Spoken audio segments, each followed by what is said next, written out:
Hola, ¿qué tal? ¿Cómo estás?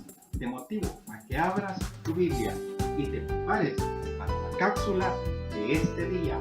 Esto es Conectados con Dios, un espacio dedicado al estudio de la palabra.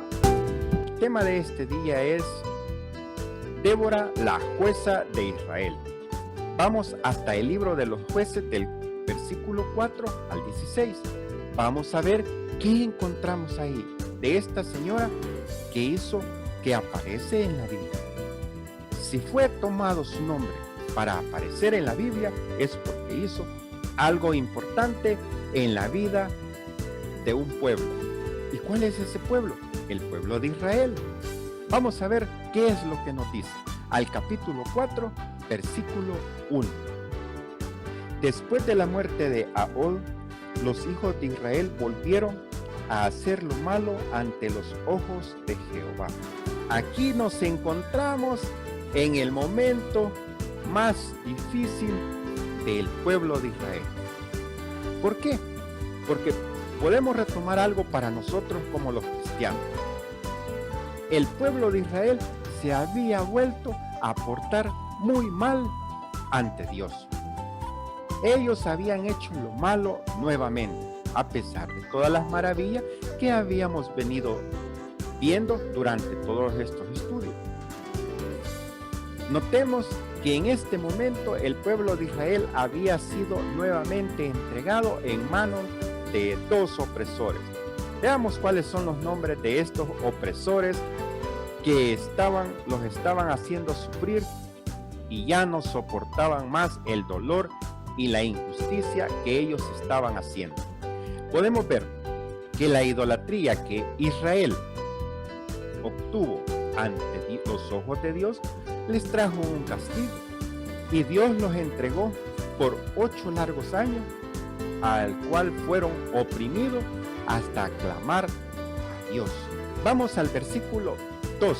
Y Jehová los vendió en manos de Jabín, rey de Canaán, el cual reinó en Azor, y el capitán de su ejército que se llamaba Sísara, el cual habitaba en Jaroset Goim. Aquí encontramos los dos nombres de los personajes que estaban oprimiendo a el pueblo de Israel. Y aquí nos surge la primera pregunta. ¿En manos de quién fue entregado el pueblo de Israel? Y la respuesta la tenemos aquí en el versículo 2. En manos del rey Jabín de Canaán y Sísara, el capitán del ejército de Jabín. Podemos ver que estos dos personajes fueron utilizados para oprimir al pueblo de Israel. Y todo por no obedecer a Dios. Todo por estar en la idolatría. Todo por apartarse de Dios. Ahí podemos ver nosotros de que el apartarnos o alejarnos de Dios nos lleva a tener muchas consecuencias. Y nos surge la siguiente pregunta. ¿Qué tipo de armamento le tenía miedo el pueblo de Israel a este señor Sísara, al rey Jabín? ¿Qué es lo que ellos tenían para que el pueblo de Israel tuviera ese gran temor? Vamos a descubrir qué es lo que sucedió. Vamos al versículo 3. Entonces los hijos de Israel clamaron a Jehová, porque aquel tenía 900 carros errados y había oprimido con crueldad a los hijos de Israel por 20 años. ¿Se dan cuenta cuál era el problema? Aquí este ejército era muy poderoso. Israel en ese momento no contaba con ese tipo de armas. Se puede ver de que este rey y este capitán, ellos ya habían superado en armas, ya ellos habían mejorado sus armas, ya ellos pensaban la paz, ellos la podían conseguir nada más por la guerra. Para ellos no había paz como la que da Dios en la vida de cada uno. Para ellos la paz la conseguían a través de la guerra, porque sabían de que si a su enemigo lo vencían, para ellos en su hogar o en su pueblo, en este momento Canaán, iban a tener mucha tranquilidad, porque no iban a tener a sus enemigos a su alrededor. Esa era una gran estrategia para este tipo de personas. Y la respuesta es 900 carros de hierro. Y así nos surge la siguiente pregunta. ¿Cuál era el nombre de esta mujer que era profetisa y juez en el tiempo del Antiguo Testamento? Vamos al versículo 4. Saca tu Biblia, vamos a aprender un poquito más de Jesús. Gobernaba en aquel tiempo en Israel una mujer llamada Débora, profetisa, mujer de Lapidot. Débora, un nombre propio en hebreo que significa abeja, trabajadora, la abeja. Pero veamos que esta mujer fue juez de Israel, pero ella se estaba posicionando en la cuarta posición de los jueces de Israel. Vamos a hacer un recuento rápido de los primeros 3 jueces que gobernaron al pueblo de Israel. Los jueces que Dios utilizó o Jehová utilizó en ese momento para sacar de la opresión al pueblo de Israel. Ya habían tenido profetas. Vamos a ir con el recuento de los jueces que tuvo en este momento el pueblo de Israel. ¿Y todo por qué? Por la idolatría. ¿Todo por qué? Por la desobediencia. ¿Y todo por qué? Porque no querían obedecer lo que Dios les había mandado hacer. Todo por qué no someterse a las leyes que en su momento Él ya se las había comunicado a través de Moisés. Pero como necios, ahí estaban las consecuencias de sus malas decisiones, que en el momento que ellos se sentían oprimidos, ese momento utilizaban para pedirle a Dios, porque ellos sabían, a pesar de que se apartaban, ellos sabían de que estaba un Dios que los sacaba de la dificultad. Pero ¿qué tenían que hacer? Volver en amor a Él. Sencillo. Y eso es un gran ejemplo que tenemos nosotros como cristianos, que ellos nos están mostrando o dando un ejemplo, o Dios nos pone el ejemplo para que nosotros no recurramos a estar sufrir por todo el resto de nuestro tiempo. Obedecer, más sencillo, y podemos estar tranquilos. Vamos al capítulo 3, versículo 9. Ahí encontramos el primer nombre del juez que Dios utilizó para sacar de la opresión a Israel. Vamos a ver. Entonces clamaron los hijos de Israel a Jehová, y Jehová levantó un libertador a los hijos de Israel y los libró. Esto es Otoniel, hijo de Cenaz, hermano menor de Caleb. Y el espíritu de Jehová vino sobre él, y él juzgó a Israel y salió a batalla, y Jehová entregó en su mano a Cusán Risataín, rey de Siria, y prevaleció su nombre contra Cusán Risataín. Este fue el que estaba oprimiendo al pueblo de Israel en su momento, pero para eso utilizó a Otoniel, hijo de Caleb. Este podemos ver que es el número 1 de los jueces de Israel. Ahora conoceremos el número 2. Vamos a ver quién es el número 2. Durante el tiempo que estuvo Otoniel de juez para el pueblo de Israel, pasaron 40 largos años de tranquilidad. Cuando murió Otoniel, después de 40 años de tranquilidad y paz para el pueblo de Israel, que se dejó llevar o guiar por las enseñanzas que Dios enviaba a través de este juez, hubo tranquilidad. Pero en el versículo 11 veamos lo que dice. Ahí le damos continuidad a esto.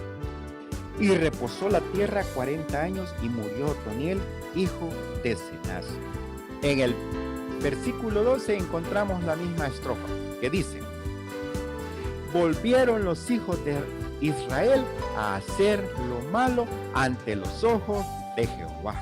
Y dice: y Jehová fortaleció a Eglón, rey de Moab, contra Israel. ¿Y todo por qué? Porque habían hecho lo malo ante los ojos de Jehová. ¿Se dan cuenta? Aquí le vuelve a mandar otra opresión. ¿Todo por qué? Por desobediente. Hay que reprender a los hijos. ¿Por qué? Porque queremos algo bueno para ellos. No les vamos a permitir de que desobedezcan a sus padres. ¿Por qué? Queremos que sean buenos hijos de bien. Y sabemos que al final ellos saldrían ganando. ¿Por qué? Porque lo que ellos siembren es lo que van a cosechar a futuro. Si siembran maldad, van a cosechar maldad. Si siembran cosas buenas, van a cosechar cosas buenas. Es la ley de la vida. Y aquí está escrito en la palabra de Dios. Nada pasa si Él no lo permite. ¿Por qué? Porque si nosotros nos portamos bien, no hay necesidad de estar con incomodidades. No hay necesidad de estarnos preocupando. Pero sí, a veces vamos a pasar pruebas, pero esto ya es para fortalecer nuestra fe. ¿Cómo así? O sea, de que siempre vamos a tener dificultades, correcto.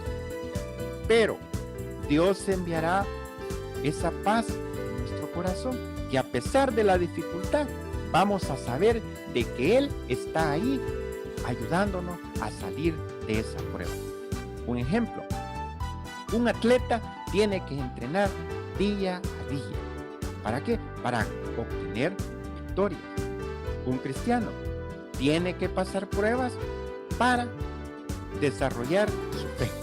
¿Y qué significa eso? Que su fe se va fortaleciendo día a día, va creciendo, va pasando de un nivel a otro. Cada prueba no va a ser igual a la primera. No va a ser igual. Pero como cristianos debemos estar sabedores de que nuestro Señor Jesucristo nos estará apoyando en esas duras pruebas. Y esa es parte del crecimiento de un cristiano. Se oye raro o diferente decir, bueno, pero si soy cristiano no tengo que pasar dificultad. Aquí en la tierra, dijo el Señor, y tendrás dificultades, pero ya las habré vencido yo. Así es que no tenemos por qué preocuparnos. Las dificultades siempre van a estar a la luz del día. Pero tenemos un poderoso Dios que nos ayuda a salir de esas batallas. Y recuerda, como lo dijo el apóstol Pablo, si morimos, ganamos. Y si vivimos, ganamos. ¿Por qué? Porque estamos seguros de que vamos a ir a reunirnos con Él. Nuestro trabajo aquí en la tierra es permanecer y creer en Él. Y a la par de eso, poner en práctica lo que se nos está pidiendo. Porque como cristiano, no es que yo ya creí y soy salvo y hago de aquí para allá lo que a mí me parece. No, no es así. Esto de la palabra de Dios es bien diferente cuando la empiezas a estudiar. Cuando Dios te revela y te enseña de que todo tiene que ser puesto en práctica. Porque para eso está el manual, para que lo podamos poner en práctica día a día las cosas que hacemos. Y en el versículo 12, vamos al versículo 12, ahí encontraremos el nombre. Recuerda, el primero fue Otoniel. Ahora vamos por nuestro segundo juez. Volvieron los hijos de Israel a hacer lo malo ante los ojos de Jehová, y Jehová fortaleció a Eglón, rey de Moab, contra Israel, por cuanto había hecho lo malo ante los ojos de Jehová. Este juntó consigo a los hijos de Amón y de Amalek, y vino e hirió a Israel y tomó la ciudad de las palmeras. Y sirvieron los hijos de Israel a Eglón, rey de los moabitas, 18 años. Y clamaron los hijos de Israel a Jehová, y Jehová les levantó un libertador. Y Ahod, hijo de Zera, Aquí podemos ver nuestro segundo juez. El primero, Otoniel, y segundo, Ahod. Este personaje era de la tribu de Benjamín y tenía algo importante en sus características físicas. Este señor era zurdo, cosa que era bien raro en ese tiempo. Continuemos con la lectura. Y los hijos de Israel enviaron con él un presente a Eglón, rey de Moab. Y Ahol se había hecho un puñal de 2 filos, de 1 codo de largo, y se lo ciñó debajo de sus vestidos a su lado derecho. Y entregó el presente a Eglón, rey de Moab. Y era Eglón un hombre muy grueso. Aquí se nos puede enseñar o podemos entender a la luz de la palabra que Ahol le llevó un presente al rey Eglón. Este rey Eglón se supone que era un señor muy gordo, muy obeso, muy grande, típico de un rey de esa época. Con su característica física de ser zurdo, se había hecho un puñal. Hemos visto que un codo equivale a 45 centímetros. O sea, que era un buen puñal, era muy grande. Y le había hecho 2 filos, arriba y abajo. Esto significaba que todo ya estaba planeado, porque la operación aquí era eliminar al rey. Y entregó el presente y Ahol le incrustó el puñal en la parte baja al rey. Y de esta manera vuelven nuevamente a obtener su libertad. Dios lo entrega a este enemigo ante las manos del pueblo de Israel. Y de esta forma continuaron nuevamente con el ciclo histórico. Y de esta forma nuevamente el pueblo de Israel vuelve a tener tranquilidad en su lugar. Y ahora vamos al tercer juez. Vamos a ver al capítulo 3, versículo 30. Veamos lo que dice. Y así fue subyugado Moab aquel día bajo la mano de Israel, y reposó la tierra 80 años. Miren cuánto tiempo les regaló el Señor acá. Bueno, nuestro Señor nos regala mucho tiempo. Todo va a depender de nuestra buena o mala actitud. Todo depende de eso. Vamos al 31. Después de él fue Sangar, hijo de Anat, el cual mató a 600 hombres de los filisteos con una aguijada de buey, y él también salvó a Israel. En esto vamos a entender de que este señor Sangar, o este juez que Dios utilizó, nos está mencionando que este señor Sangar mató a 600 hombres con una aguijada de buey. ¿Y qué es una aguijada? Es como un palo parecido a esto. Lo único que acá en la punta tenía como una punta de hierro. Una punta de hierro que sobresalía así en la madera. Y esto la utilizaba para pullar a los bueyes cuando están haciendo el arado. Para eso se utilizó esta aguijada, y Dios puso esta arma en manos de él para desarrollarla como un instrumento de guerra. Ya no era para el uso de los bueyes, para arriarlos o para hacerlos que caminen. Dios utiliza cualquier instrumento para vencer al enemigo. Dios con sus estrategias nos deja sorprendidos día a día. Pero ¿cuándo le descubrimos? Cuando estudiamos su palabra. Por eso te motivo a que tomes la palabra, la estudies, la revises, toma un tema y verifica y aprende cada día más de Jesús. Ahí podemos ver que Dios utiliza cualquier instrumento. Podemos recordar, a Moisés le dio una vara, a David le dio unas piedras y una honda para vencer al gigante. Y así podemos ir descubriendo muchos personajes que Dios utilizó y le dio herramientas para defenderse o para desarrollar ciertas actividades en el Antiguo Testamento. Y ahora regresamos al capítulo 4, versículo 4, en donde nos encontramos con la mujer que Dios honró por su valentía, por su valor, por su destreza, por haber entregado su corazón a las cosas que Él le revelaba. Porque recuerda, Dios te puede querer, Dios te quiere utilizar, pero si tú no te dejas, Él no va a hacer. Dios siempre nos quiere usar, pero en ti y en mí está la decisión de obedecer a el plan de Él. Y de esta forma volvemos al capítulo 4, versículo 4, donde encontramos el nombre de esta mujer, que es Débora, la juez de Israel. Podemos reconocer algo, de que la fidelidad de Dios para los seres humanos, cuando Él ve de que nos equivocamos, cuando Él ve que nosotros reconocemos nuestros errores, nuestros pecados, nuestras rebeliones, Él se vuelve a nosotros para intervenir en ese proceso. Pero esto es cuando nosotros reconocemos nuestros errores. Él es muy fiel. Él está presto a ayudarnos. Él está presto a sacarnos. Él está presto para darnos y sacarnos de esa dificultad. Y siempre a protegernos. De ti y de mí depende tomar una buena decisión. Nos surge la cuarta pregunta. ¿A quién mandó a llamar Débora?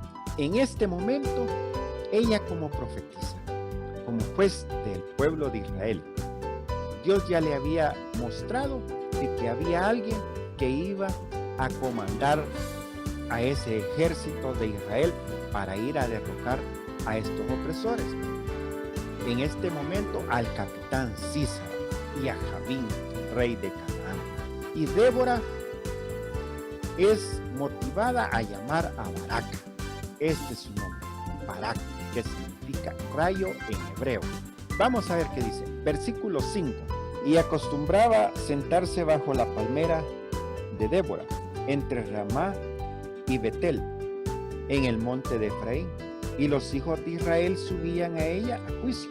Y ella envió a llamar a Barak, hijo de Abinoam, de Cedes de Nectalí, y le dijo: ¿No te ha mandado Jehová Dios de Israel, diciendo: ve, junta a tu gente en el monte de Tabor, y toma contigo 10,000 hombres de la tribu de Nectalí y de la tribu de Zabulón? Yo atraeré hacia ti al arroyo de Sisón a Císara, capitán del ejército de Javín, con sus carros y su ejército, y los entregaré en tus manos. Aquí a mis espaldas podemos ver el diálogo entre Débora y Barak, que Débora le estaba diciendo que no te ha mandado Dios a llamar, a juntar 10,000 hombres de las tribus, porque te va a entregar en el arroyo a Císara. Se supone, o no es de suponer, podemos observar de que Dios, cuando Él ha dado una orden, solo es de obedecer. Pero aquí Barak era un tipo temeroso, falto de fe. Por eso les comento de que Dios día a día nos pone algunas dificultades para que nuestra fe se vaya desarrollando. Porque cuando volvemos a tener algún problema, sabemos de que vamos a salir. Ya entramos en el proceso de entrenamiento de nuestra fe. Sabemos que si hay una dificultad, vamos a salir. Van a pasar días, sí, pero vamos a salir. ¿Por qué? Porque estamos confiando en el poder de nuestro Señor Jesucristo. Estamos confiando en que Él está obrando en la vida de nosotros. Pero si no entrenamos nuestra fe, vamos a ser como este señor Barak, falto de fe, temeroso. A pesar de las dificultades que habían habido, él todavía no reconocía de que había un Dios que le estaba entregando a Císara. Ellos estaban temerosos de Císara por sus 900 carros. Y por eso él temblaba. Le dice: hey, hijo, no puedo ir. Y así vamos a ir descubriendo el diálogo que se da entre Barak y esta señora Débora, muy fuerte de carácter. Sí, podemos ver en nuestros tiempos a mujeres que les gusta obedecer al Señor y están confiando en Él. ¿Por qué? Porque de eso depende nuestra seguridad. La confianza en que tengamos en Él, eso nos va a desarrollar en la vida secular. La confianza de que Él está con nosotros, de que Él nos va a sacar, que Él nos va a llevar. Como cristianos, no debemos perder esa fe. Debemos confiar en Él. Y continuemos con el estudio. Versículo 8. Barak le respondió: si tú fueres conmigo, yo iré, pero si no fueres conmigo, no iré.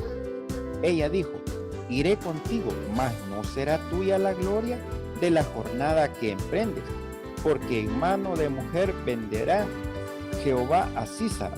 Y levantándose Débora, fue con Barak a Cedes. Aquí podemos ver que Débora está hablando como una profetisa, que obedece a los mandamientos de Jehová. Sabe de que lo que le está ordenando a Barak no es algo que le ha salido de ella, no es algo que viene de yo quiero que vayas por ese pueblo, no, es algo que Dios le ha puesto en su corazón para que se desarrolle en el pueblo de Israel. Y en el versículo 7 vemos la promesa. Es clave este versículo 7. Y yo atraeré hacia ti al arroyo de Sison a Sísara, capitán del ejército de Jabín, con sus carros y su ejército, y los entregaré en tus manos. En este versículo 7 estamos viendo de que Dios ya dio la promesa. ¿Qué es lo que iba a hacer con Sísara? Que lo iba a llevar al arroyo y lo iba a entregar en sus manos. Todo el plato estaba servido. Solo era de ir, nada más obedecer. Obedece y tenía la victoria. No había nada más.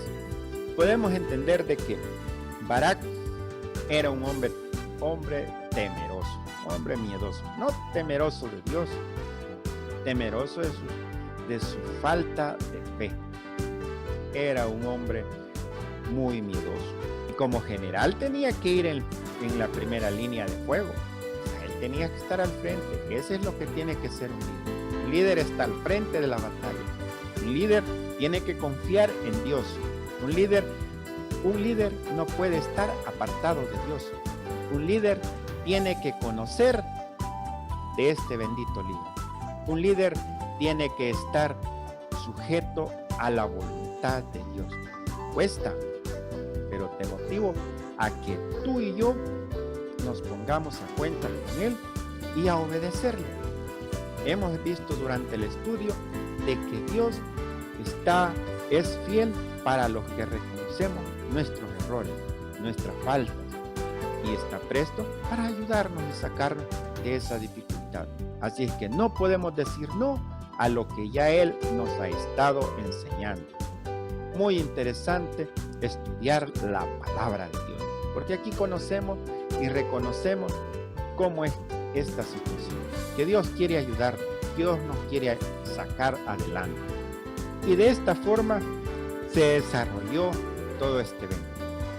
Dios entregó en manos, se puede decir, no de Barak, se puede decir en manos de Débora a este gran capitán. Y Dios honró a esta mujer porque la menciona en su palabra, la pone como una juez del pueblo de Israel. Así es que aquí Dios no está excluyendo a mujeres y a hombres. Dios toma y desarrolla su plan en aquel que quiere desarrollar, en aquel que dice: Señor, acepto, yo voy. En ese desarrolla Él su plan. Y en el versículo 15, y Jehová quebrantó a Sísara, a todos sus carros, a todo su ejército, a filo de espada, delante de Barak, y Sísara descendió del carro y huyó a pie. En el 16, mas Barak siguió los carros y el ejército hasta Jaroset Goim, y todo el ejército de Sísara cayó a filo de espada hasta no quedar ni uno. Podemos ver que la escritura nos está diciendo de que Dios eliminó a todo el ejército, lo eliminó. Todos esos hombres, los carros, o sea, no fueron nada, no fue nada este ejército enfrente de aquel gran guerrero, Jehová, nuestro Dios. Podemos ver de que las dificultades, las batallas las ganamos con Él. Nosotros solo debemos de obedecer e ir a la batalla porque sabemos que Él nos entregará la victoria. Y debemos de aprender ejemplos de estas batallas que día a día cada uno tenemos y desarrollarla, enseñar a las demás personas a que como cristianos vamos a tener batallas, vamos a tener dificultades. Nada es de paz aquí en la vida. Cuando ya no vamos a tener aflicciones es allá arriba. Aquí vamos a tener siempre aflicciones, pero confiando en Él vamos a salir adelante. Y si continuamos, y aquí vemos de que Sísara no termina ahí. Después de que Barak lo siguió, se fue, Sísara huyó del lugar de batalla, y allá por el versículo 21 nos vamos a encontrar con otra mujer. Y esta mujer, su nombre es Jael. ¿Y qué hizo esta mujer?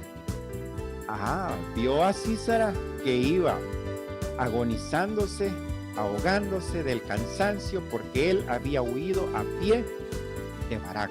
Él sabía que ya la batalla la había perdido y se fue a esconder en una de las tiendas de este pueblo.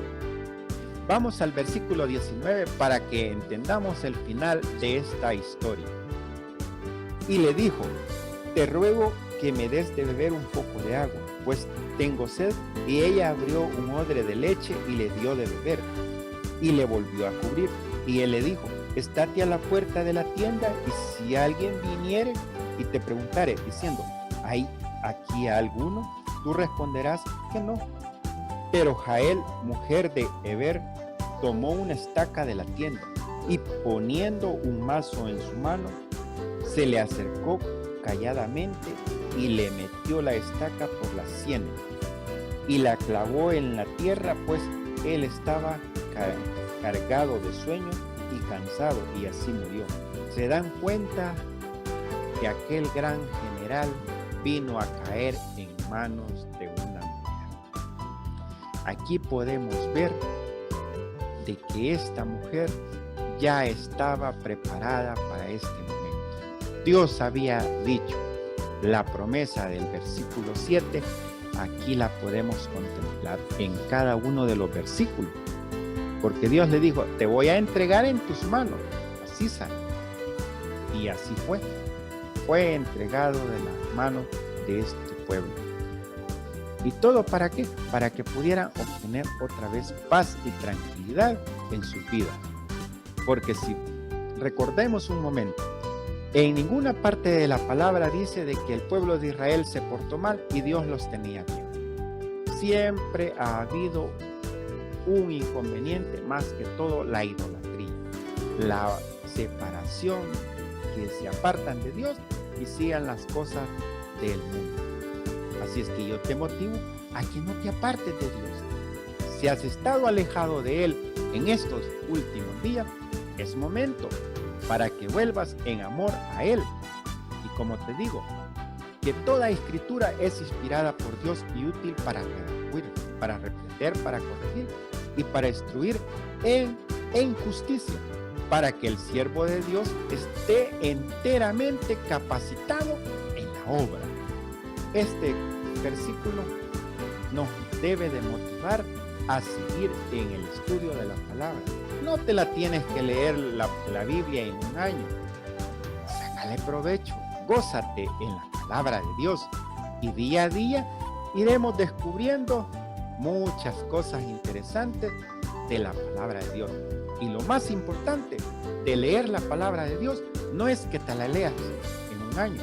Lo más importante es que cada versículo, cada capítulo, lo pongamos en práctica, porque eso es lo que nos ayuda a ser diferentes. Como te digo, nos vemos hasta la próxima. Que Dios te bendiga. Chao.